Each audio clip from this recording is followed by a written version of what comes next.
welcome to the deep dive. Today, we're digging into some source material you shared with us. Yeah, specifically a film review. It's for Crickets, It's Your Turn, written by Mary Munoz over at Moviescramble. And it covers the film's premiere at the Glasgow Film Festival. So our aim here is to really unpack this review, right? Exactly. We want to see what it tells us about the film itself, its themes, the director's choices, and sort of pull out the key takeaways from Mary Munoz's perspective. Okay. And just a heads up before we jump in, the review does discuss scenes depicting sexual assault. Right. So naturally, as we talk through the review, we'll be referring to those difficult subjects based purely on what the source material covers. It's definitely tackling some heavy stuff, and the review dives right into that. So, yeah, good to know going in. Okay, let's get into it. The reviewer, Mary Munoz, starts by kind of setting the scene, placing the film in a specific genre context. What's she saying there? Well, she puts it in the rape revenge subgenre. And she immediately brings up a couple of recent examples to give us, a frame of reference. Like what?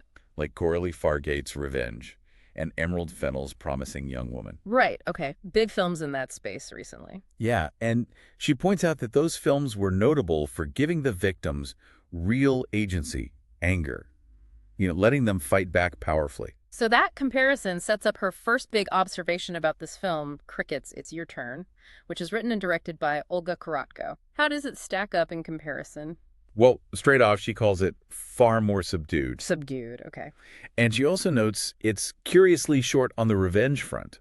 So right away, you get the sense this isn't maybe your typical entry in that genre. It's doing something different. That definitely flags it as something distinct. Okay, so what's the basic story, according to the review? Who are we following? The main character is Mary, played by Insu Abu.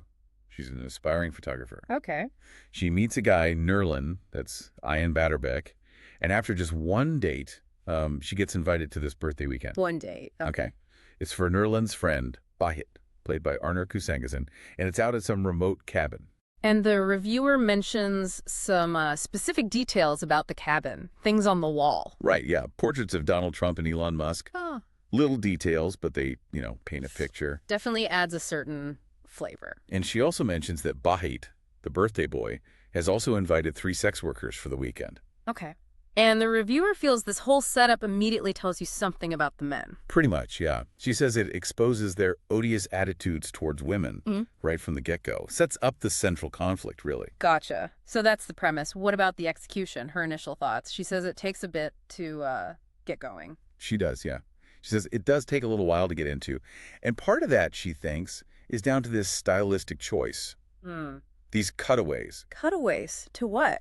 They look like pieces of avant-garde theater.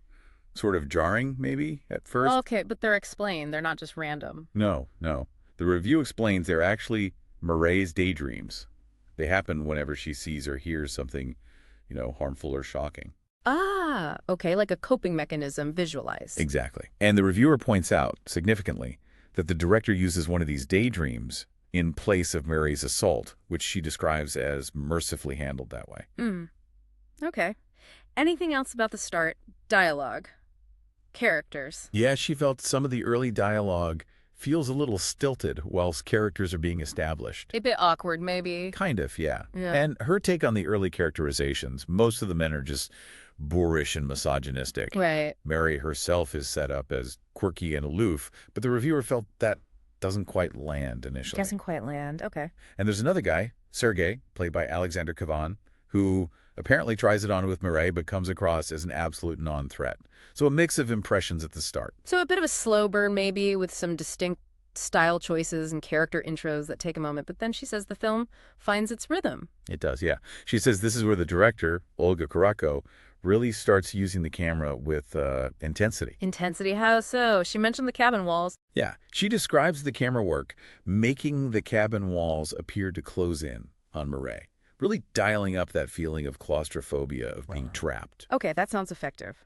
And she highlights one technique, specifically rapid panning shots, moving quickly from one man's gaze to the next, focusing on Mireille. Ooh, that sounds uncomfortable. She calls it uncomfortably intimate, slimy, really visceral description. Gives you a sense of that oppressive male gaze she's experiencing. Yeah, definitely. And around this point, there's a key plot development. Mireille starts to bond a bit with the sex workers. Okay.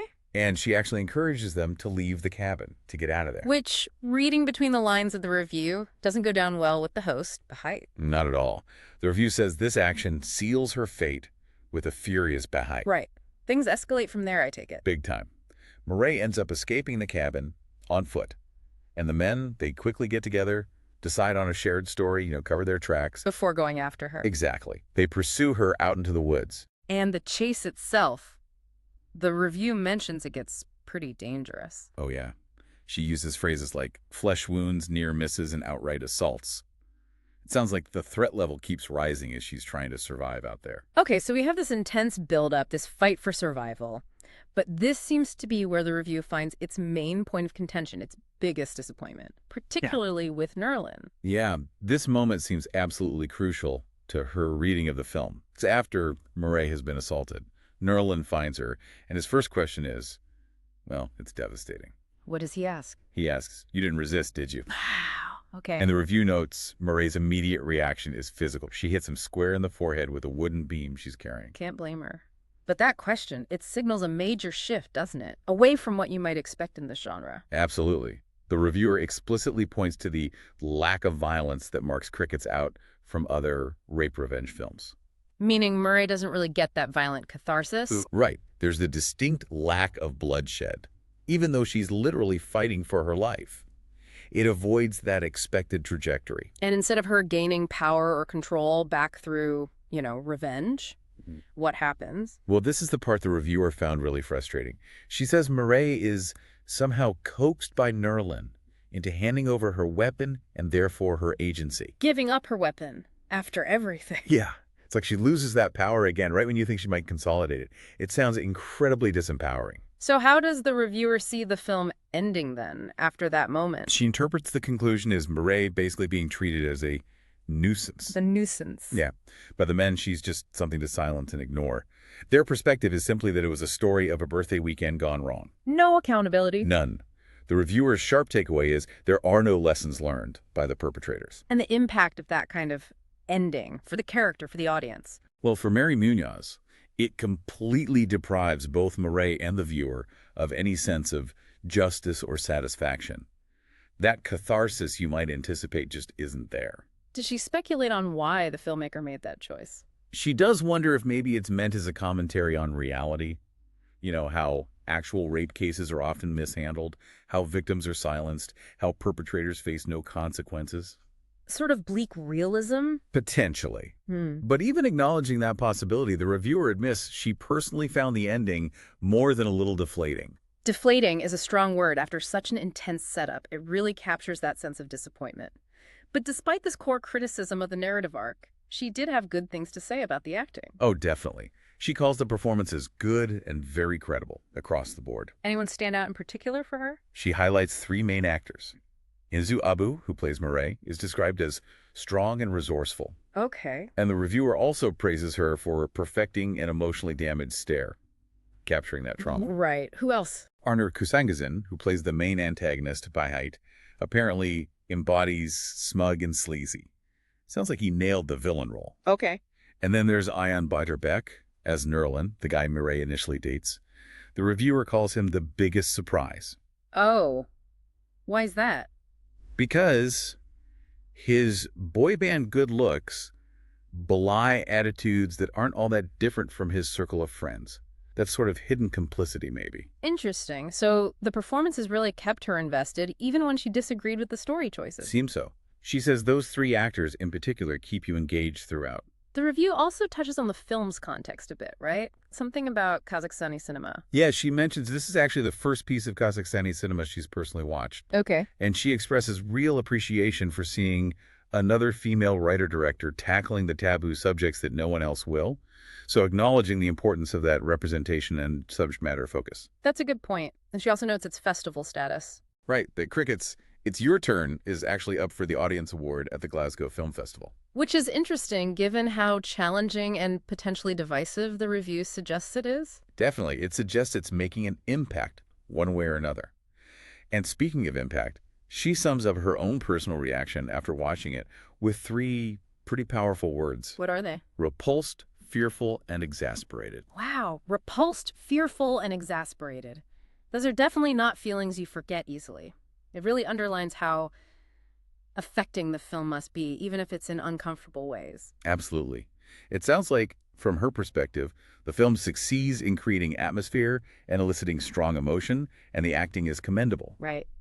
But the deliberate turn away from conventional revenge or justice in the narrative left her feeling deeply unsatisfied, maybe even troubled, despite recognizing it might be making a point about reality. So recapping this review, Crickets, It's Your Turn sounds like a film that uses the framework of the rape-revenge genre, but deliberately subverts its typical payoff. Yeah, it seems to prioritize atmosphere, the psychological experience, the oppressive dynamics. Over cathartic violence or clear-cut justice. Exactly. And the review suggests it's a film designed to provoke, to make you uncomfortable, maybe to reflect a harsher reality rather than offer wish fulfillment. It clearly left the reviewer with those very strong, difficult feelings she described. It really sounds like a film that forces you, the viewer, to sit with discomfort rather than giving you an easy out. This deep dive into Mary Munoz's review paints a vivid picture of a challenging work. It really does. It makes you think about what we expect or even demand from films that deal with such traumatic events. Which leads to a final thought, maybe. Mary Munoz found the ending deflating, right? But she also floated the idea that it might be a commentary on reality. So what does it mean when a film depicts this intense fight for survival, this violation, but then denies that satisfying sense of justice we often crave in stories? How does that choice challenge us as viewers, especially when genre conventions often lead us to expect a certain kind of resolution, a certain kind of payback? That feels like the uncomfortable question this film and this review really leave you grappling with.